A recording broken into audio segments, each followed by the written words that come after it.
Hey guys, welcome or welcome back. Tisha here, back with another Sister Wives review. I'm sorry that sounds crazy, but I was like, what am I here for?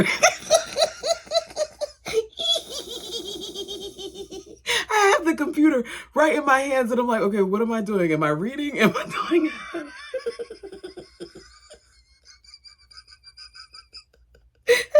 Okay, sorry. Welcome or welcome back. So, the time has come for us to see Cody finally reveal his plans. I found myself laughing a lot at the end of this episode at the various expressions that the wives had on their faces, because you have Janelle who is sitting there and she is carefree and she's excited and she's laughing. You have Mary who thinks that she's keeping a straight face, but she looks more like she wants to punch Cody in his face.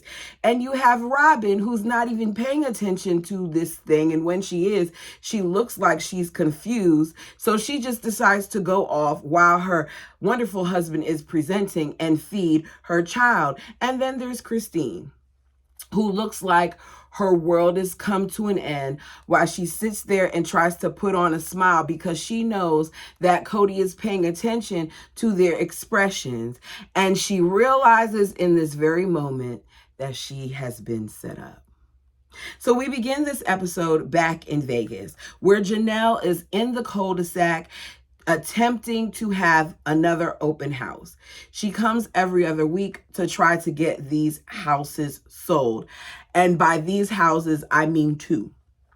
Because out of 4 homes, they've only been able to have 2 in a state where they can be presented, because things are still in some of the houses. It seems like Christine's house is the only house where all the furniture is gone, because even at Janelle's, she still had the orange wall. She still had the mirror on the wall. Like, there was still some things that weren't completely gone.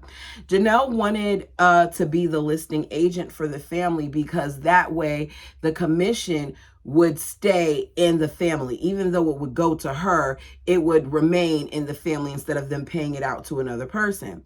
Cody tells us that he was initially apprehensive about Janelle doing this because he needed Janelle to focus on getting herself and those kids in Flagstaff rather than selling the homes. I feel like their focus wasn't really on selling these homes at all, because they did not attack this from a smart perspective, which to me would have been to maybe have all of the children who needed to be in school go out there with the one parent, have them just handle the children until they could sell off each one of those houses.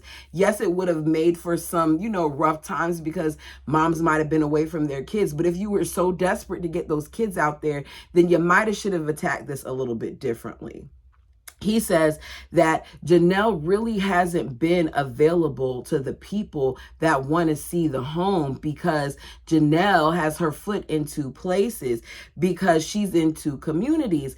And I'm listening to him talking like, okay, he's kind of sounding to me like he's trying to blame Janelle a little bit for why the 2 houses that they have on the market haven't sold, when really there's a lot more to this than just that, because they're in an area that doesn't look like it gets a lot of traffic. Yet she has the open house signs out and things of that nature, but it's very lackluster to me. I don't see a lot of effort being put into this by Janelle. Now, I don't know if there were certain listings put on the internet, which there probably were, or if, she passed out flyers or whatever, but it just doesn't seem like she's really, doing much. Because even when the people come in the house, she's like, feel free, to walk around. And I know that at some point they tell you that, but walk around with me a little bit first for you tell me to feel free to walk around. That's just me though. He says that Janelle hasn't been able to see the people because she's in the 2 communities. So then maybe Janelle should have stayed there a week at a time rather than just going every other weekend. I want to know if Janelle has sold any homes prior to this, because we know very early on that her and Christine both did the test. They both passed the test. Christine didn't stick with it. Well, she didn't even really start when she realized how much time was going to be put into it. And Janelle, we saw her doing some things, but we never heard anything. Like, we never heard her tell us that she sold her first home or anything like that. So did she previously do anything? Could that have been something that might have been, a cause for concern as well? Because it doesn't really seem like they're listening to Janelle. I remember Mona telling Cody that the houses would sell within a month, and Janelle said she didn't think that it would sell that quickly. So what are we doing here? Janelle lets us know that at this point, their houses are on the market. But Mary still has a little bit of cosmetic work and cleaning to do, and Robin still has things to get out of her home. But with Robin, she's giving a little bit more leeway because Robin has to find the time. Because according to Janelle, she's managing a bunch of small children at home. I'm confused. What is a bunch? She has 2 younger kids. One of her kids that is in school. So all Robin has to do is, when her kids got out of school on a Friday, you put their little butts in the car, you drive to Vegas, you have some of the other people come with you, or maybe you could do like what you suggested in the last episode, and you have movers that put the stuff in a moving truck for you, and you fill the truck up and you drive back home on Saturday real quick, right? Why are we making this so difficult? The time for her to come and get what was left in that house was when they came a few weeks prior to get Mary out of her home. But they do everything so backwards, and these people are dumb. Cody says, to remind the wives, what am I saying? Oh, Cody continues.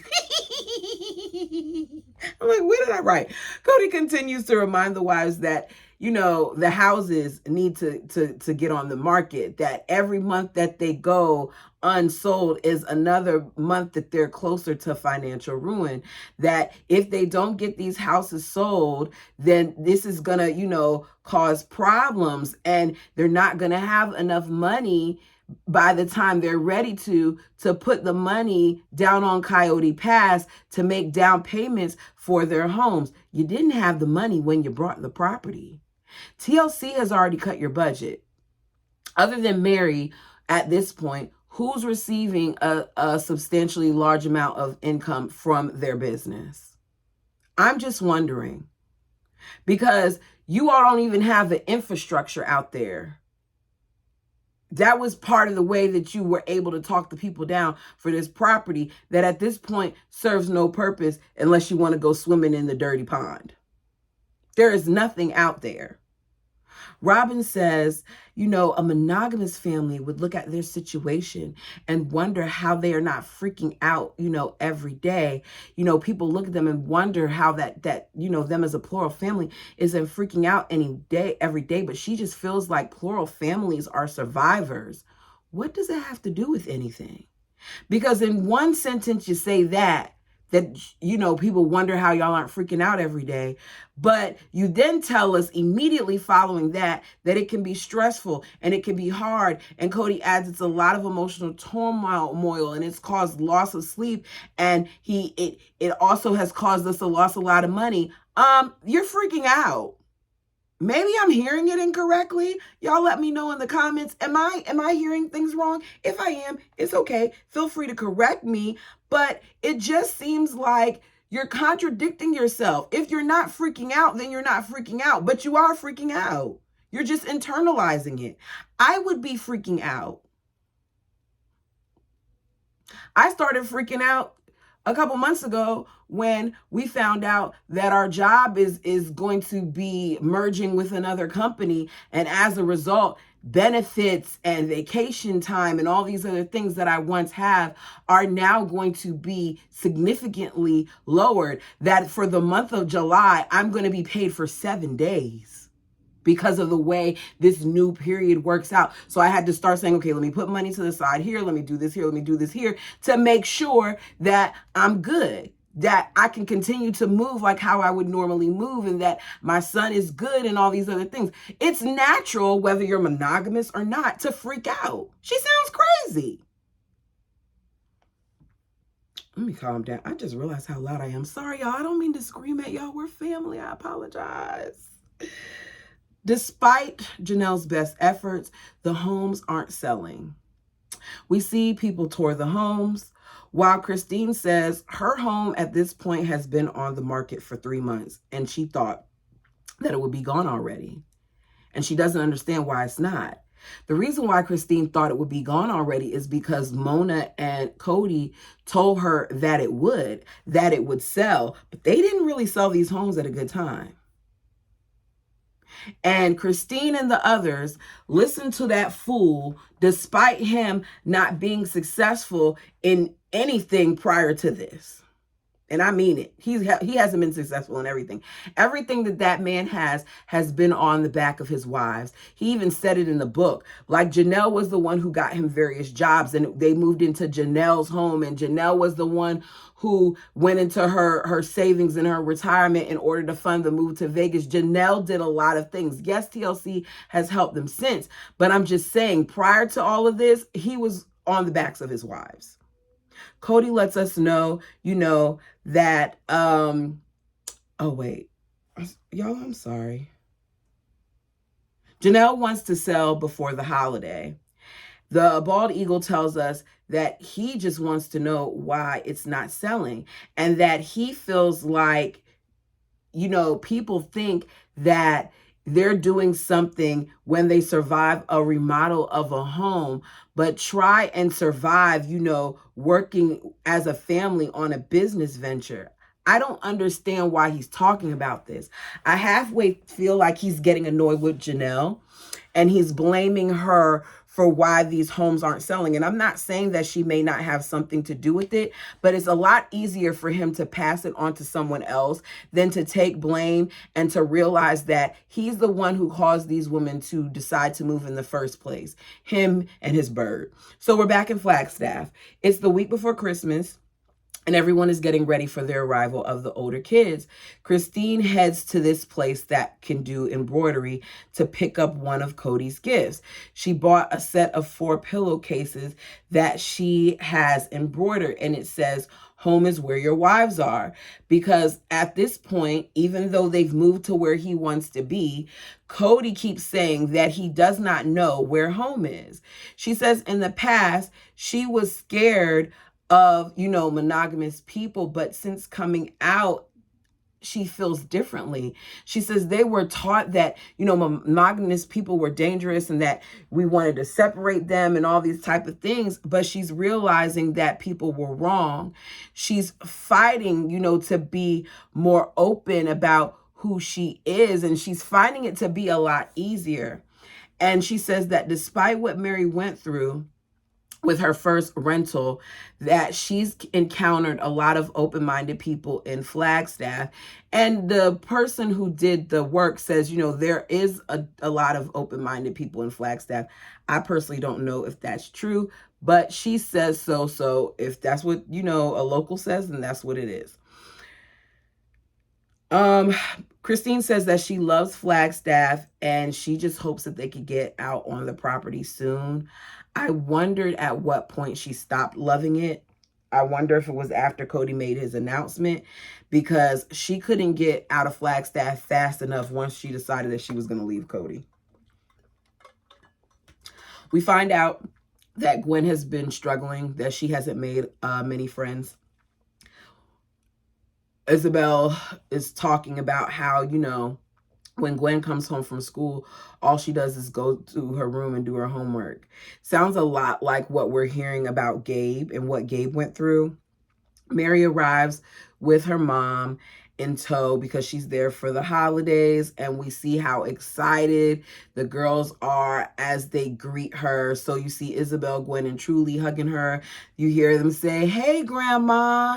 And she tells them, that she misses her friends a lot, Gwen does, and that, it's been hard. And Grandma, I think Mary's mom's name is Bonnie, she tries to tell her, don't worry about it too much. It's only been, a couple of months. Maybe you'll make some soon. And Gwen is like, it's been 3 months and I haven't made any. I know that she's okay now, but it makes me sad thinking of how lonely that she probably felt during that time period. So Truly makes appetizers. She makes apples and caramel. Now I noticed that they say caramels, and whenever I hear them say it, I'm like, caramels. But different places say it different ways. I say caramel. You can tell me down below what you say, but for me, it's caramel. So Christine picks up a puppy for Gwendolyn. She walks in and she's holding this little cutie. She's a cutie. I personally wouldn't want a girl dog. I would want a boy, but she's a little cutie, right? She walks in holding a little cute puppy. Gwen is extremely excited. And you hear, her say, Merry Christmas. Truly says, do you have that cat? Do you have a cat in the car too? Truly is so intelligent. And as she says that, the excitement about the puppy quickly goes, because quickly you see Truly be there and then she's not. Truly is in her room crying, and Gwen is like, Truly's crying. So Christine is like, yeah, she's probably disappointed. Let me go in and talk to her. So she goes in and she talks to her, and Truly's on the phone and she's crying. And one thing I can say about Christine that I have learned to appreciate, especially in being a mom myself, is that Christine always sits down at some point and she takes her children's feelings into consideration. Now, I may not always agree with her response, but she allows them to speak and to be heard. And I appreciate her doing that, because I remember, when I was younger, I couldn't tell my mother sometimes how I was feeling about certain things. Like, she would tell me to get over it or suck it up or whatever. So seeing Christine acknowledge her daughter's feelings was refreshing. Truly says, I hate dogs and I want a cat. I'm petrified of them. And I was like, this girl, she uses the word petrified. How intelligent is she? So she, tells her, maybe we can get a cat. We're still looking, but for right now, we're going to go ahead and, we're going to, let Gwen have her moment with the dog. And she says, okay. And she comes out, she walks out, she wipes her face. She says, the dog being calm is making me feel better. So Christine is like, I just want you to remember that right now, the dog is a puppy. So she sits down and she ends up playing with the dog. We're then told that Gabe is struggling too. And that a lot of the kids basically are, because we hear it throughout the episode. Christine lets us know that it took some convincing to get Cody to agree with them having a dog. I don't quite understand Cody's issue with dogs and why he all of a sudden, or why he never wanted dogs around, because we see him all the time when he's around a dog, play with a dog. And we know that Mary had a larger dog, because we saw when that dog passed, and how sad that was for the family. So what is his big issue with dogs? We hear more about Gabe and how he's joined the wrestling team, but he misses his friends and he wants to be back there with them. Then Robin lets us know that, she always wanted a perfectly trained lab, but it's kind of hard to get past this. And she does like this because Cody is beside her. And we know Cody has big issues having a dog. Janelle says, just bring it home. Cody says, yeah, cause a rift in your marriage for the rest of eternity by bringing a dog home. As he's saying this, people aren't chuckling. Christine is looking at him like, yeah, that's the reality. It's going to be an issue. And she looks like she's bothered by his statement. And it might be because she brought a dog home. Now, she told us earlier that she talked to Cody and Dad agreed with it and whatever else, but what did it take in order for him to agree with it? Janelle says, I brought home Sparky and Sparky was a good dog. And he goes, 1 out of 10. Cody's a jerk. Let me tell y'all something. My baby, my fur baby, that's my Buki. He does not live with me. Buki does not live with me. Buki lives with his dad. But Buki comes over here all the time, or I go and get him when I don't feel like being bothered with his dad. I just go grab him, take him to the dog park or wherever, go outside and play. There is nothing like having an animal in your home. When I say that he is so loving and so caring and he just brings me joy, if I could keep him over here more, I would. But I feel bad because he doesn't have like a backyard to play in. I'm in an apartment. So when he comes over here, if he goes outside, I have to be out there the whole time, you know, while he goes to use the bathroom or whatever else. It's just different. Whereas at his dad's, he can run around the backyard all he wants to. Sometimes he'll open up the fence and he'll put the leash on him so he can even come around to the side of the house. He just has more freedom over there. Dogs, to me, pets, period, animals, period, they give off a different type of care that sometimes you just can't get from humans. There's a reason why you have therapeutic animals. And if this dog brings his daughter joy, then that should be the last thing that Cody is worried about, is sitting there looking like someone pissed in his Cheerios because they have a dog. Start thinking about someone other than yourself. How about that? Animals bring joy. It's the morning, Christmas Eve, and the Brown girls are preparing breakfast at Christine's house. We know this is a family tradition. Janelle lets us know that this is something that the older girls normally do. And Savannah is now her oldest girl that's at home because Maddie is no longer home. So she is separated a lot from the others. She doesn't ride the same bus. She doesn't see a lot of them at school because she's in the middle school right now. She doesn't get to see the older kids often. So she too is struggling and she too is alone. So seeing her in the kitchen and seeing Isabel and Gwen and them play with her is making her happy. And you can see that she's happy. Most of the older kids are back because I saw Garrison and I saw Hunter and we saw Peyton and we saw Maddie and I think we saw everybody with the exception of Leon and Logan, I think. Christine tells us that she never realized just how small her home was, her living room area was, until she saw the whole family in it for the holidays. To me, the smart thing, even though this is tradition, to have done would have been to have this breakfast at Mary's house, because Mary's kitchen looks significantly bigger. Mary has a larger space. We know Mary likes to entertain, so I'm sure that she would have helped them rather than this space. So we hear about how they need to make sure, as different people are pulling up and we see Cody and Robin and Janelle kiss, and Cody says, you know, our kisses are always awkward. Why are they awkward? What's the problem here? And she says they're not, but he thinks they are. That they need additional parking spaces and they need to make sure that all their living rooms are big enough. And Cody takes this time, because of what they're talking about, to surprise them. He sets up this Christmas presentation for the family. You know, the one that he's secretly been working on for months, despite his wives already saying that they didn't want this. He hopes that by doing this presentation with the other kids around, that they'll somehow be able to convince the moms to be on board, because there is no way that these women, I guess, are independent thinkers and wouldn't allow their children to influence them. But for whatever reason, because he's so manipulative and because he loves to do things and he feels like if he sets this thing up right and plays the game correctly, then he'll get what he wants.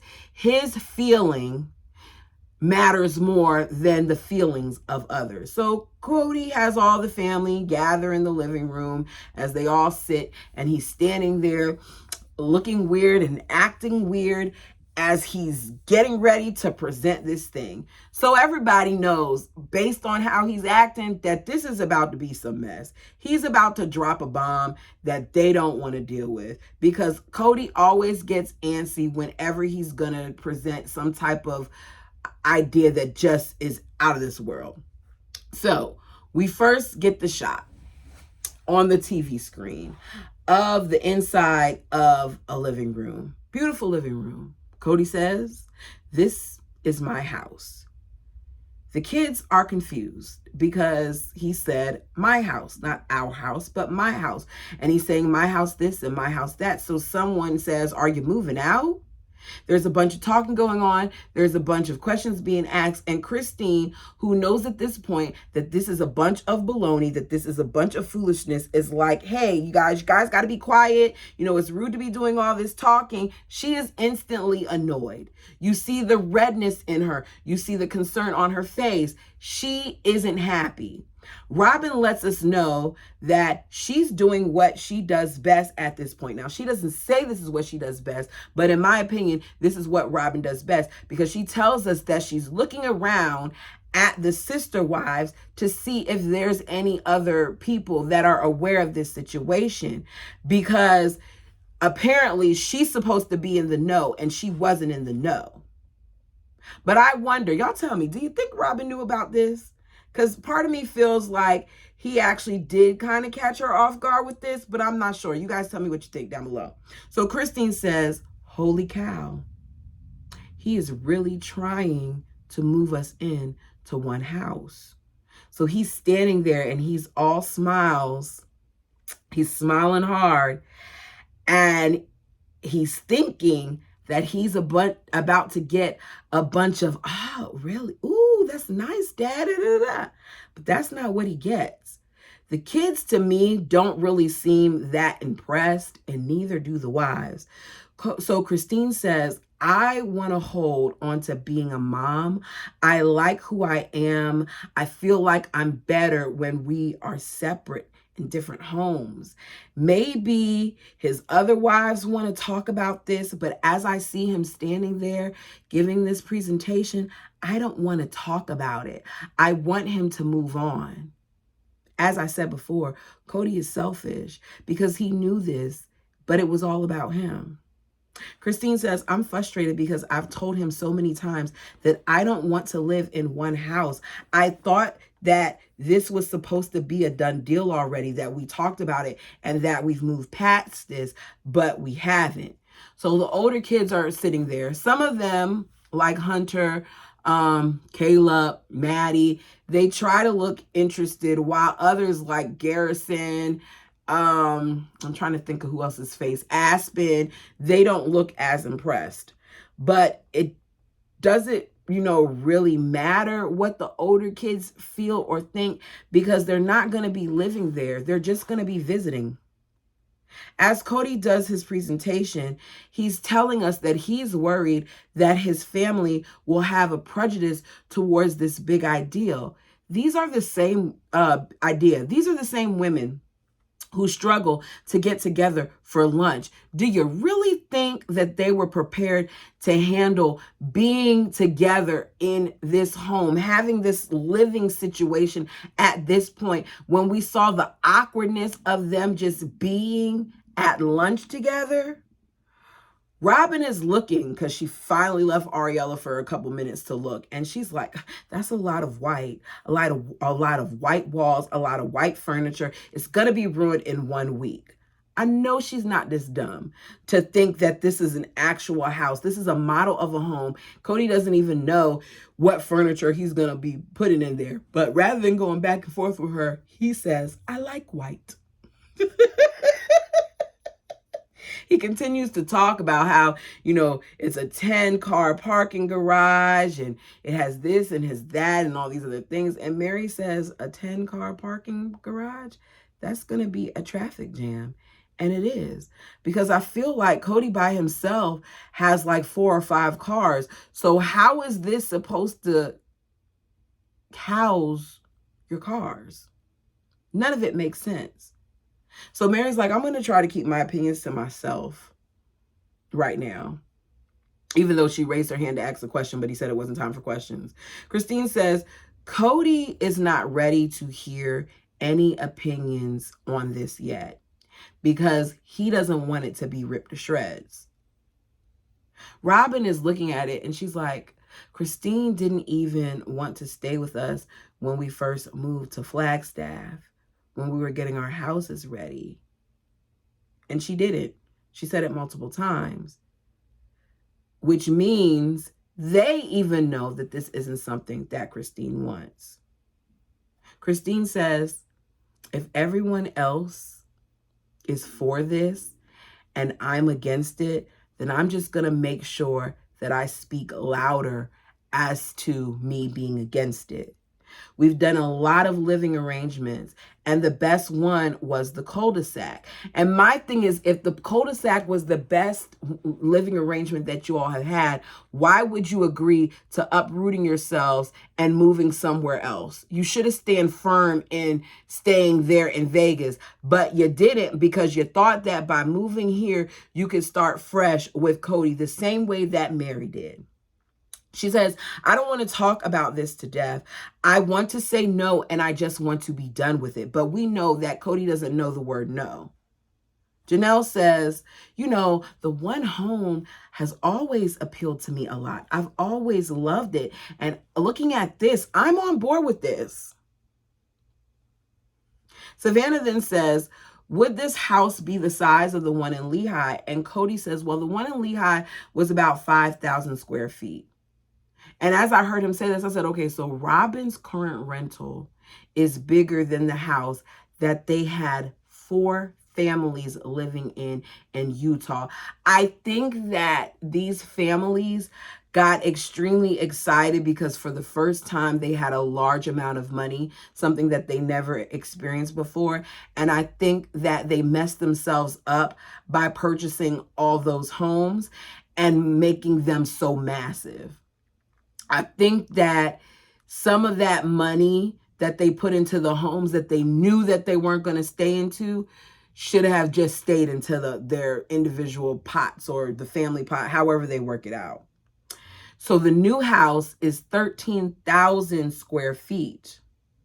Are we supposed to believe at this point, knowing what we know, that this family has enough money to build a house with various sound barriers in it and all the bells and whistles that is 13,000 square feet, that they have the money for that they can get the permits for that they've got the approval for that, when they don't even have lights over on the property that they bought or water? The only water that's on that property is from the pond, and you can't drink that. Christine says, that's huge. Janelle then comes in and says, well, you know, it's really not that huge. The homes that we had in Vegas were 16,000 square feet altogether, and the homes that we have here are 12,000 square feet altogether. So it's not really much of a difference. 16,000 square feet, and 2 of the wives downsized significantly. What does that say about Robin and Mary? No wonder why they get along. He says, if we do this build, then you can bury me here. Once again, showing that he may not have planned to stay in Flagstaff, because whether you do the build or not, you should be okay with being buried there. Robin says, okay, well, if that's how you get him to stay put, well, then he'd be buried here. Okay, this house is looking better. He says, this place is my dream and it's my prison. And I said, what? He said, because everyone is going to want something from me, because, you know, we're all going to be in the same space, just like now, how you're all acting now and how you're all asking all these questions now. So I'm basically, despite telling you all that I want this big one house where we can all be in the same house, I'm going to need my own place where I can get away from all of you all. So I'm going to build me a cabin that's away from you guys. The bird says, this is how he talks. He just, you know, talks, but he doesn't really mean some of this. It's just what he does when he's scary. Why does he feel the need to say all of this out loud? And why do this and say this in front of your kids? Because they already know, some of them, Christine's kids, maybe Janelle's at this point, they know that they're a bother to you, that you really don't like them as much as you act like you like them. Christine says, he's over here talking about how he wants this house, but then he's talking about how he wants to retreat. So he doesn't even really want the house either. And I think Christine may be right, because a lot of us have felt over the years that this was a storyline. He then starts talking about how he doesn't know, if Ariella is going to be his last child. What is he talking about? Robin can't take care of the 2 kids that he's actually had with her, along with the others that he's adopted. She had to get a nanny to help with everything before the second one was even born. And let me be clear, I'm not knocking people who have nannies. I'm not. Because if I had a whole bunch of kids and if I had enough money, I'd probably have a nanny to do some cooking and cleaning too. I'm not knocking it. But they're struggling financially as a family. She already has this massive home. She doesn't need nanny. She doesn't work a regular 9 to 5. She's home. The Sister Wives Closet isn't really doing anything. So why are y'all trying to have a possible 3rd child? Kody tells us that being a father is basically what he does, that he's wanted to be a father for 35 years. And maybe it's an attachment thing with his ego. Boom, that's what it is. And it's just, what he wants, that it's just weird to think about him having kids. It's weird to hear Kody speak so highly of himself as a father. Like he's just the best father. You weren't even there to register your child for school. Truly went with Christine on her own, but you're supposed to be such a great father. I'm just saying. He's a father of the year as long as his little minions, his children, as I would call them, are doing what he wants them to do. But if he can't maneuver them on the board the way that he wants to, if he can't maneuver his wives on the board the way that he wants to, then it's a problem. Kody's fathering is conditional. The bird lets us know that some of the kids have really been a jerk about him having kids and stuff like that, her words. And she seems annoyed while she's saying it. She says he's young enough to have more kids if he wants to, that Kody and her want to make sure that there isn't a sweet spirit in heaven that's waiting to come here through them. But she's not sure if it's a good idea to talk about this with everybody, especially on Christmas Eve. We already know that the bird does not like when Kody discusses her fertility, even though he doesn't have a problem doing it with others. Welcome to what the other ladies have been through, because Kody tells their business to Robin all the time. So I'm glad he's finally telling hers. Kody tells us that, his one house idea is really special to him, and that the wives should be willing to make the sacrifices, to make some sacrifices in order to make this dream become a reality. He thanks them for indulging him like they had a choice. And then we hear the various kids talk about what they think. Maddie thinks this is an awesome idea for selfish reasons, of course, because Maddie's talking about how one of the things she worries about with having the kids is that they just run all over the place in this big land. And, with the one house, they could just run around in the one house. Okay, Maddie, if you say so. She thinks that it's going to be easier for her kids. But Maddie says, but I don't have to live in it. It's not my house. Exactly. So I don't really care what y'all think of it. What I want to hear from is the kids that are still living with them, and really the moms. Christine says, why didn't he listen to everything that I've said for the past 5 to 6 years? I do not ever want to live in one house again. She then sums up the episode by letting us know that this was not a good surprise. And she's right. It's not. That is the end of this review. You guys, let me know your thoughts down below. If I'm delayed in responding, please forgive me. By the time you all see this, I will be gone. I'm going to be out of town. Had a family situation that requires my presence. And I want to make sure that I'm fully there with my family. You all probably won't see a difference in the videos. You'll just see a difference in my response time. But I promise I'll get to the comment section when I can. Thank you all so much for your time. I've said it in previous videos. You don't have to come here, but you do. You don't have to support me, but you do. And I really, really appreciate it. Like the video if you haven't done so already. Subscribe if you haven't done that either. We are on the road to 1,500, 1,500, and I'm looking forward to getting there sooner than later. Until next time.